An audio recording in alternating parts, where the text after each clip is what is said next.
Bonjour à tous et bienvenue à Catch Club. On se retrouve aujourd'hui pour les résultats de SmackDown du 18 décembre 2018. Allez, c'est parti. Alors le show a débuté avec un segment en coulisses où en fait on avait Shane McMahon qui s'apprêtait à faire un discours devant tout le roster de SmackDown. Et donc il mentionne les annonces qu'il a eues hier soir lors de Raw par rapport à la nouvelle ère que souhaitent lancer les McMahon à la WWE. Du coup il dit que c'est un nouveau départ et ça va créer plein d'opportunités. Il dit qu'ils se doivent de produire le meilleur contenu possible car les fans le méritent. Donc maintenant c'est aux catcheurs de jouer, il faut qu'ils saisissent les opportunités qui vont se présenter à eux. Ensuite il présente Paige et donc il la remercie pour ses services en tant que General Manager de SmackDown. Il dit que sa contribution a été énorme et il précise qu'elle reste à SmackDown mais que son rôle va tout simplement changer. Du coup tous les catcheurs l'applaudissent et ils chantent même Thank you Paige. Donc pour info, comme j'en ai parlé lors de la review de Raw, en fait les McMahon ont annoncé que maintenant ils reprennent le contrôle de Raw et SmackDown. Donc en fait il n'y a plus de General Manager, ni Baron Corbin, ni Paige. Maintenant c'est Stephanie McMahon, Shane McMahon, Triple H et Vince McMahon qui contrôlent Raw et SmackDown. Et le but apparemment dans tout ça c'est de relancer le show, essayer d'écouter plus les fans et donner de nouvelles opportunités aux catcheurs. Alors ensuite on se retrouve dans l'arène et c'est Becky Lynch qui fait son entrée et donc Becky dit qu'elle n'avait pas le temps pour ce speech corporate en coulisses parce qu'elle veut être là où se trouve le peuple, c'est-à-dire ici dans le ring avec les fans. Et donc elle, tout ce qu'elle demande c'est qu'on lui livre la championne de Raw sur un plateau, donc elle veut un match contre Ronda Rousey. Elle dit qu'elle était à deux doigts de décrocher le titre de SmackDown lors de TLC quand Ronda Rousey est venue et elle a poussé l'échelle. Et après Ronda Rousey n'est même pas restée, elle est partie, elle a pas eu la décence d'affronter Becky Lynch.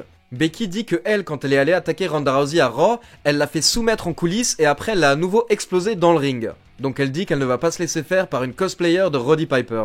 À ce moment-là, Charlotte Flair fait son entrée et elle dit à Becky de faire la queue car c'est elle qui affrontera Ronda Rousey en premier. Mais Becky dit que tout ça c'est terminé, elle ne sera plus jamais derrière Charlotte ou dans l'ombre de Charlotte.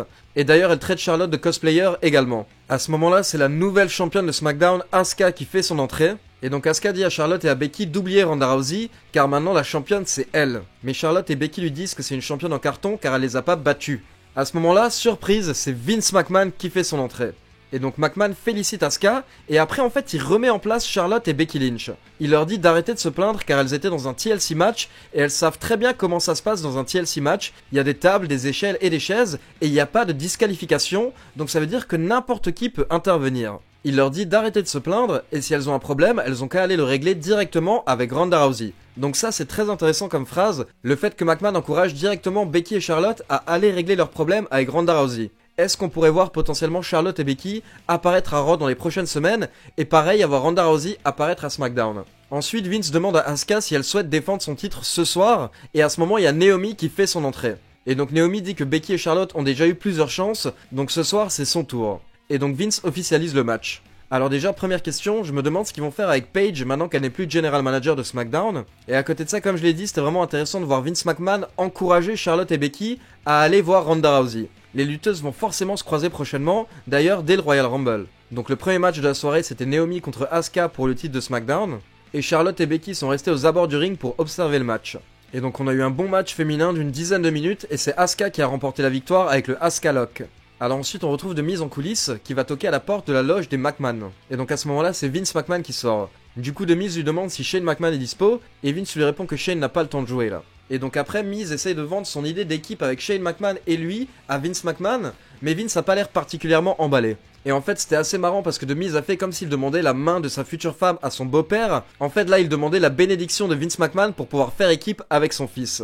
Donc Vince était vraiment étonné et il a dit qu'il ne donnait jamais de bénédiction, c'était pas son truc. Par contre il a dit qu'il allait booker un match par équipe ce soir pour voir à quel point de Miz était bon, et donc il a dit qu'il allait s'occuper de trouver les adversaires mais aussi le partenaire de Miz. Ensuite on a eu un petit segment en coulisses avec Rusev, où Rusev s'est mis en avant, il a dit à quel point il était phénoménal, et à côté de ça il a comparé Nakamura et sa nouvelle tenue bleue à Sonic. Donc petit segment pour continuer sa rivalité avec Nakamura. Le segment suivant c'était censé être les excuses de Samoa Joe à Jeff Hardy. Donc Jeff Hardy fait son entrée, et donc Jeff dit qu'il a entendu que Samoa Joe voulait s'excuser, puis il commence à parler de ses démons.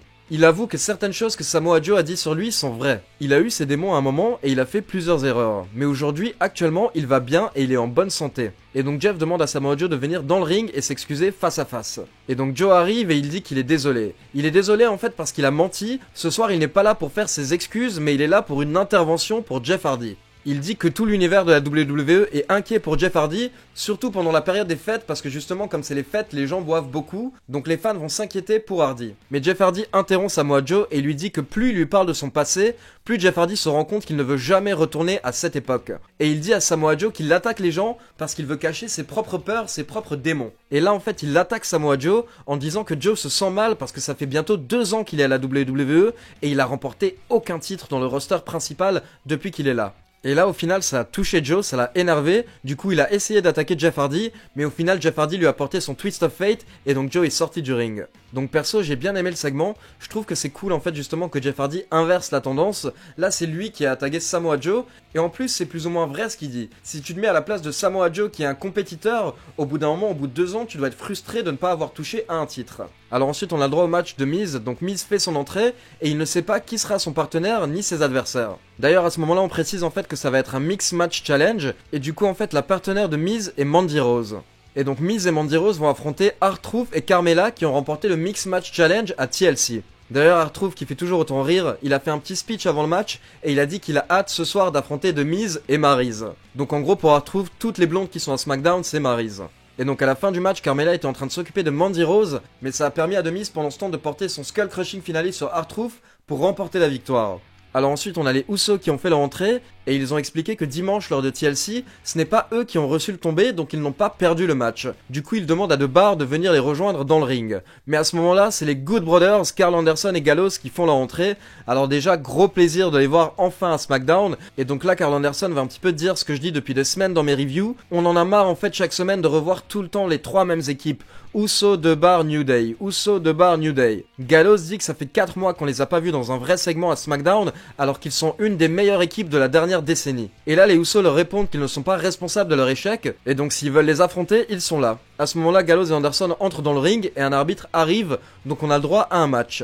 Et donc voilà, on a 2 bonnes équipes, donc on a eu un bon match, mais en fait ce qui était important surtout c'était la fin. À la fin, Jimmy Uso allait porter un splash sur Karl Anderson, mais à ce moment-là en fait la musique de Bar a retenti et de Bar a fait son entrée. Et donc Jimmy Uso porte tout de même son splash et il couvre Karl Anderson, mais à ce moment-là ils se font attaquer tous les deux par Sanity. Et donc en fait Sanity intervient et ils détruisent les Usos et les Good Brothers. Ils s'attaquent aux 4 catcheurs pendant plusieurs minutes, puis il retourne en coulisses en passant devant The Bar. À ce moment-là, The Bar regarde les 4 lutteurs au sol dans le ring et au final ils vont les attaquer aussi juste pour le plaisir et ils terminent le segment en brandissant les ceintures de champion. Petite info pendant le match, à un moment Jey Uso voulait sauter par-dessus la 3ème corde et en fait sa jambe s'est retrouvée bloquée entre la 2ème et la 3ème corde et du coup il était suspendu par le genou on va dire pendant quelques secondes et en fait l'arbitre avait beaucoup de mal à défaire les cordes à cause de la tension. Et en fait suite à ça, après la pub, on n'a plus du tout revu Jey Uso dans le match, donc peut-être une petite blessure pour Jey Uso. Et donc apparemment les scénaristes qui essaieraient de relancer la division par équipe du côté de SmackDown, en tout cas c'est cool de voir Sanity et les Good Brothers. Maintenant est-ce que ça va pas être compliqué de lancer toutes les équipes en même temps et surtout dans la même rivalité? Je pense qu'il faudrait quand même plutôt essayer de créer au moins 2 rivalités différentes.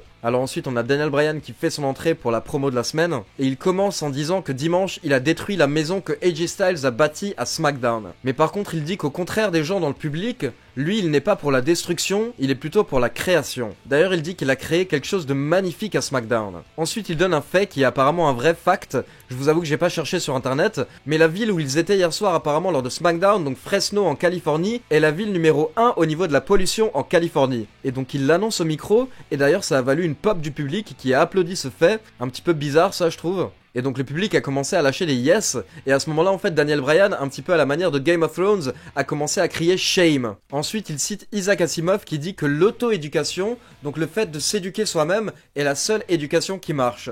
Si vous saviez à quel point je suis d'accord avec ça, il dit que c'est possible pour des personnes comme Isaac ou lui, mais que c'est impossible ou inimaginable pour les gens du public qui ne savent même pas ce que c'est l'éducation. Mais il termine en disant que la foule est tout de même chanceuse parce qu'ils ont un sacré professeur en la personne de Daniel Bryan. Et donc ensuite c'est Andrade Cien Almas qui fait son entrée avec la magnifique Zelina Vega. Et donc ce soir en main event, on a le droit à un match par équipe entre Daniel Bryan et Andrade Cien Almas contre AJ Styles et Mustafa Ali. Et donc d'ailleurs pour info lors de l'émission il a été annoncé que maintenant Mustafa Ali a été transféré définitivement à SmackDown. Et donc je sais pas si c'était le fait de voir Mustafa Ali ou aussi le fait de voir Andrade Cien Almas que j'apprécie beaucoup, mais honnêtement j'ai vraiment apprécié le main event, c'était frais en fait, c'était un vent de fraîcheur, ça changeait par rapport à d'habitude, et puis forcément le niveau était très bon, on a 4 catcheurs qui se débrouillent vraiment très bien, qui sont vraiment complets. Et moi je suis vraiment pour la démarche d'essayer d'amener les catcheurs de 205 Live au bout d'un moment dans le roster principal, comme on le fait avec les catcheurs de NXT.